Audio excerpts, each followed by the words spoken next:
Bonjour à tous et à toutes, bonjour frères et sœurs. J'espère que vous allez tous bien. Alors aujourd'hui, je voudrais partager avec vous les réflexions que j'ai eues autour de ce verset qui se trouve dans la deuxième lettre aux Corinthiens, le chapitre 4, le verset 7. Mais nous portons ce trésor spirituel en nous comme en des vases d'argile, pour qu'il soit clair que cette puissance extraordinaire vient de Dieu et non de nous. Alors dans ce verset, Paul oppose deux images en fait. D'un côté, le trésor spirituel et d'autre côté, le vase d'argile. Le trésor, c'est celui que l'apôtre décrit au verset précédent. C'est la lumière de Dieu, que Dieu fait briller dans nos cœurs et qui donne la connaissance de sa gloire. C'est la lumière diffusée par la bonne nouvelle, celle qui annonce à tout homme la grâce de Dieu et le salut offert à chacun. Et puis les vases d'argile, c'est nous, faits de poussière, fragiles, qui ne payent pas de mine et qui finiront par retourner à la poussière en fait. Et Dieu dépose son trésor, un bien très précieux, non pas dans un coffre-fort, dans un récipient solide, invulnérable, non, il le dépose en nous. Et je trouve extraordinaire de penser que Dieu nous fait confiance à ce point.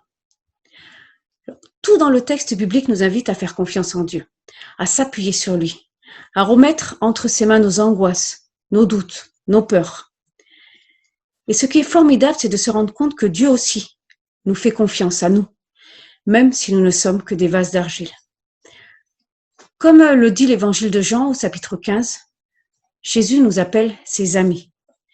Et entre des amis, il y a une confiance mutuelle. Je vais relire le verset. Mais nous portons ce trésor spirituel en nous, comme en des vases d'argile, pour qu'il soit clair que cette puissance extraordinaire vient de Dieu et non de nous. En fait, Dieu pourrait se passer de nous. Il pourrait faire le boulot tout seul finalement. Mais il choisit de nous unir à son œuvre. Dieu veut se servir de nous pour propager la bonne nouvelle. Et en dépit de notre faiblesse, il met en nous la force d'accomplir son œuvre. Et en même temps, le fait de savoir que tout vient de Dieu nous préserve de l'orgueil.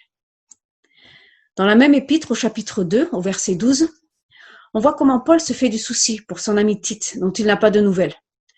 Alors Paul, c'est pas un super-héros, et malgré la puissance de Dieu qui habite en lui, il a aussi ses moments de faiblesse, au milieu des épreuves. Il est un vase d'argile, comme nous le sommes tous. Alors je suis toujours émerveillée de voir comment Dieu collabore avec nous, comment il nous donne la force nécessaire pour accomplir ce qu'il nous demande, et en même temps comment il nous protège, à la fois de nous-mêmes, en nous empêchant de nous prendre pour des super-héros, et qui nous protège aussi du découragement, en nous appelant à nous réfugier en lui, lui qui est la source de notre force. Je voudrais vous inviter à la prière.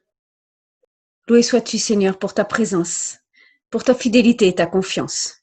Loué sois-tu, car tu veux être la lumière qui illumine nos visages et brille dans nos yeux, le souffle qui nous anime, le feu qui nous réchauffe et nous fait vivre.